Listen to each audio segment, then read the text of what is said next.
fiz estágio, aí fiz o primeiro 1 ano de estágio. Quando eu terminei 1 ano e que aí eu iria complementar, né, fazer o segundo ano nesse mesmo primeiro estágio, eu fui chamada para fazer um teste para o espetáculo Dona Flor e Seus Dois Maridos, estrelado e escrito pelo Marcelo Faria, dirigido pelo Pedro Vasconcelos, uma adaptação da obra de Jorge Amado.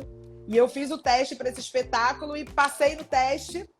E aí, durante 4 anos e meio, eu viajei o Brasil inteiro com esse espetáculo. Só tem 2 capitais do Brasil que eu não conheço.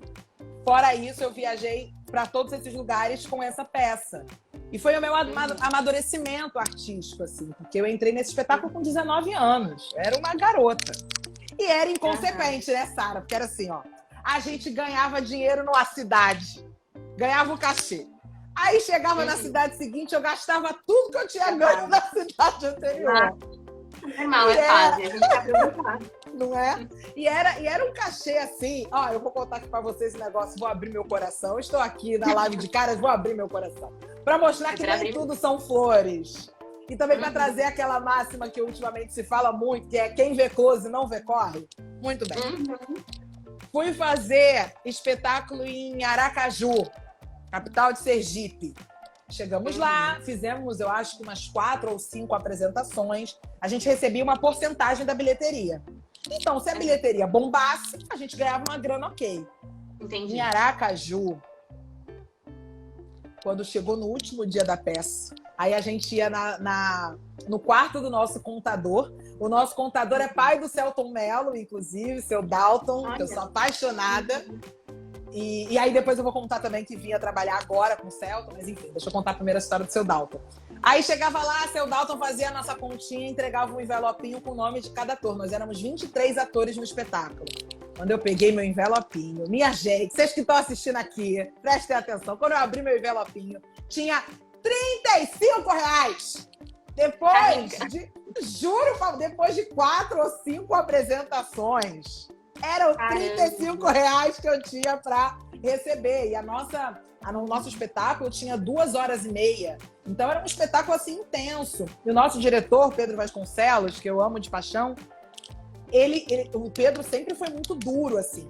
Então, por mais que a peça tivesse 2h30, todo dia, quando a gente chegava no teatro, a gente tinha que fazer... Primeiro a gente fazia um aquecimento grande e tal.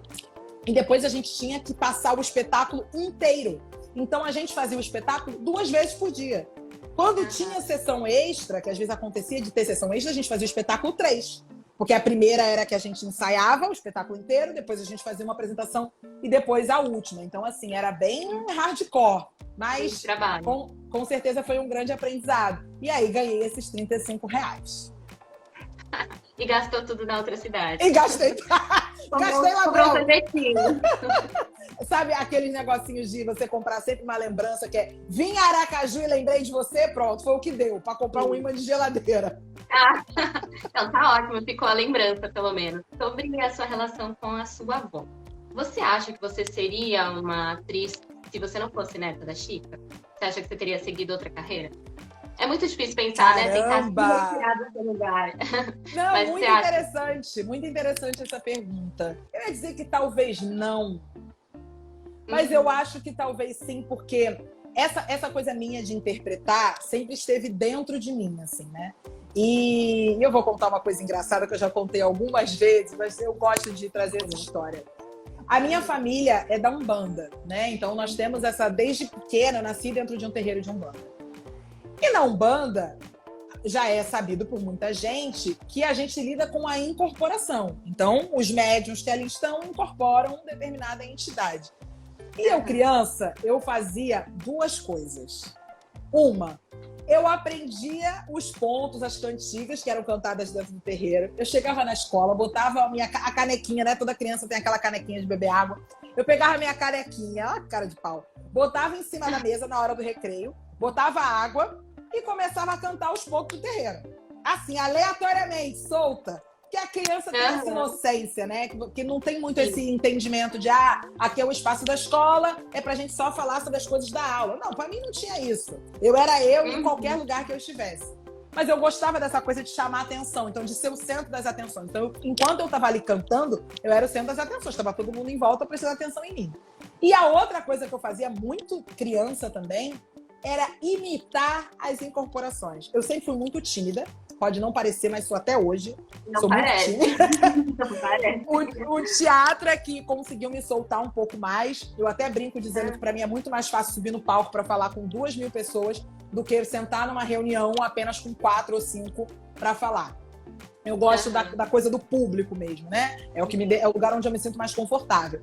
E aí eu comecei a fazer essas imitações e era interessante até porque os próprios médiums ficavam esperando o dia seguinte das reuniões no terreiro para assistirem a minha imitação, até para eles saberem como é que era, porque né, a própria pessoa que tem a incorporação não sabe, não vê nada. Então eles ficavam nessa expectativa.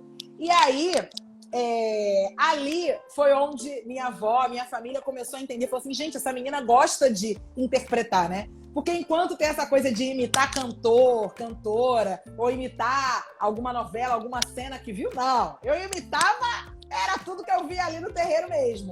Então, eu acho que ali foi o meu primeiro momento, né? Dessa coisa de criar um personagem, entre muitas aspas. Óbvio que com todo respeito, mas em se tratando de uma criança, realmente não tinha maldade. Para mim, aquilo ali era tudo muito natural. Então, eu acho que, inevitavelmente, a arte ia estar à minha volta, né? Ia participar da minha vida de alguma forma. Mas, logicamente, pelo fato da minha avó ser atriz e de eu acompanhar muito o trabalho dela, eu tive muitas oportunidades de estar com minha avó dentro do estúdio. E uma coisa que eu fazia, muito criança, sei lá, talvez com uns 8, 9 anos, era de pegar os textos da minha avó. Minha avó sempre fez uma novela atrás da outra, né? Pegar os textos da minha avó me dava os textos para eu fazer a marcação. Para eu marcar quais eram as falas do personagem dela, para ela decorar. E a partir dali, eu tinha muita facilidade de decorar. Então, só de marcar o texto, eu acabava decorando. Quando, porventura, eu ia acompanhar a minha avó numa gravação, se minha avó trocasse uma palavra, se ela trocasse um porquê por um pois, eu dizia, avó, você errou. Como assim? Você não lembrou que era porquê? Como é que você falou pois? Tá errado. Então, eu tinha esse prazer, né, de decorar o texto. Então, aquele universo, para mim, era muito familiar, literalmente familiar, porque era uma coisa que eu via da minha avó, do meu avô, Clementino Quelé, também ator. Então, eu sempre fui me apaixonando muito por esse universo. E desde muito cedo dizia, eu quero fazer curso de teatro. E quando eu descobri que existia esse curso no Tablado, que era um curso direcionado para crianças e adolescentes, aí eu tive certeza. Eu falei, é lá que eu quero estudar. E fiz teatro lá. Então, eu acho assim que a arte ia estar na minha vida de alguma forma. Já tá, tá. Dá pra ver que tá dentro de você mesmo. Você é muito extrovertida. Fiquei surpresa você me dizendo que você é tímida. Tímida sou eu. Acredite se quiser. No começo da live, você comentou comigo sobre os papéis que a sua avó costumava interpretar. Na grande maioria, eram papéis mais de coadjuvante, né? Era geralmente uma escrava, naquelas novelas de época, ou uma empregada doméstica. Você, como atriz hoje, a sua avó, infelizmente, fez a passagem no ano passado. Agora, você sente que mudou alguma coisa como atriz negra? Você sente que existe mais um protagonismo dos negros? Sara, eu acho que a gente está caminhando sim, viu? Tá caminhando. Não vou dizer que estamos perto do ideal, porque ainda está muito distante. Se a gente pensar que 54% da população brasileira é negra, a gente realmente precisa estar em todos os espaços, né? Então tem que ter essa equiparação, inclusive nas novelas, filmes, enfim. Mas o que eu posso dizer, e aí vou falar de um lugar muito particular, é que eu, ano passado, pela primeira vez, que eu me lembre, assim, na minha carreira inteira, eu tô com 33 anos, comecei ali aos 10, 11 anos de idade, então já são 20, aquela que não sabe fazer conta, 23 anos de carreira. Sem pressão. A gente é de humanas, né, Sara? Exatamente, eu já peço desculpa. E aí, nesse tempo de carreira, nesses 23 anos, foi a primeira vez que eu fiz um teste, que foi o teste para a série Sessão de Terapia, do Selton Mello, e que não estava escrito lá que tinha que ser feito por uma atriz negra. Era uma personagem, a Giovanna, é uma personagem que poderia ser feito por uma mulher de 30 e poucos anos. E aí, atrizes Geralmente vem brancas... certificado. Ah, entendi. É aí, inclusive, que a gente percebe, esse é um detalhe importante da gente pensar sobre essa questão de como, da formação da nossa sociedade, como o racismo está enraizado, porque quando tem uma personagem de destaque, uma personagem bem-sucedida, se não tiver escrito lá que aquela médica, que aquela advogada tem que ser feito por uma atriz negra, a gente não vai ser chamada para o teste. Então ninguém vai pensar assim, mas ela tem a idade da personagem. Não, porque as pessoas entendem que atrizes negras devem ser chamadas para fazerem papéis de empregadas, escravas, é só o que acham que nos representa. E não, nós somos diversas, somos múltiplas. Nós temos mulheres nas mais diversas profissões. Inclusive, se a gente for pensar na atualidade, na importância da ciência, de quanto a gente está precisando valorizar a ciência, né? Estamos todos ansiosos para conseguir vacinar a população inteira. Uma das mulheres responsáveis por codificar o genoma do coronavírus, uma brasileira, é a doutora Jaqueline Góes, que é uma mulher negra, baiana. Essa mulher é incrível, cientista, sinistra, eu sou apaixonada por ela. Então a gente precisa saber que mulheres negras, homens negros, estão ocupando esses papéis também na vida real. Então a gente não precisa só fazer papel de bandido, fazer papel de pobre, fazer papel num lugar sempre de subserviência. Mas, respondendo a sua pergunta, depois de ter sido chamada para fazer essa personagem, a Giovanna, que poderia ser interpretada por qualquer mulher nos seus 30 e poucos anos, foi ali que eu percebi, eu falei assim, estamos caminhando sim. E percebi ainda mais que estávamos caminhando quando eu cheguei no set de filmagem e eu me deparei com uma mulher negra na câmera. Era ela responsável por me filmar, sabe? Por pegar o melhor ângulo, que é uma função também que normalmente está nas mãos de homens e nas mãos de homens brancos.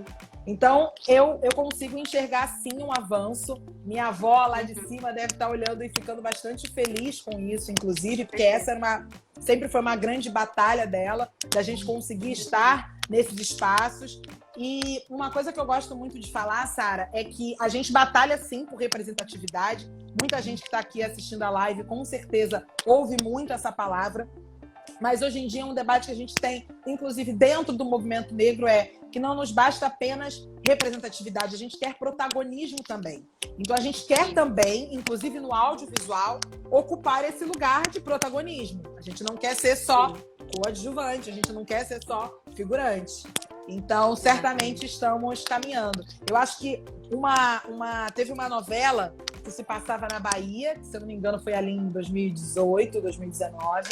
Uma novela que se passava na Bahia e que o elenco era majoritariamente branco. Uma novela se passando em Salvador. Eu lembro. Foi uma polêmica, eu lembro. Foi uma polêmica. Eu acho que se essa novela fosse feita agora, em 2021, a gente teria um elenco completamente diferente. Esse elenco ia ser pensado de outra forma. Porque que bom que esse assunto, que falar sobre racismo, falar sobre representatividade, falar sobre o lugar do negro na sociedade brasileira, que bom que esse assunto agora é falado no dia a dia. A gente não precisa tem que ter um simpósio para falar de negritude, porque senão ninguém vai falar. Não. Agora a galera também está falando nas redes sociais, está se apropriando desse discurso. E eu sempre digo também, Sara, que tão importante quanto a gente ter pessoas pretas lutando por esse lugar, a gente precisa também dos nossos aliados, né? Então, a gente tem que ter, sim, pessoas não negras que também estejam junto com a gente nessa luta. E que quando tiverem oportunidade, se tem uma pessoa ali não negra, que é dona de uma empresa, que é roteirista de uma novela, que é diretor de um filme, que essas pessoas também se coloquem no lugar de, peraí, se eu preciso contratar pessoas para trabalharem comigo, deixa eu olhar com mais carinho o currículo dessa galera aqui que nunca tem oportunidade. Porque é uma fala, inclusive, da Viola Davis, quando ela ganhou o Emmy, sim, a primeira vez, que ela disse que o que separa mulheres negras das outras mulheres na sociedade, a maioria das vezes é a oportunidade. Porque se dão oportunidade pra gente, a gente agarra assim com tudo e ocupa esse espaço. Então a gente precisa sim de oportunidade e agora a gente já está caminhando mais positivamente.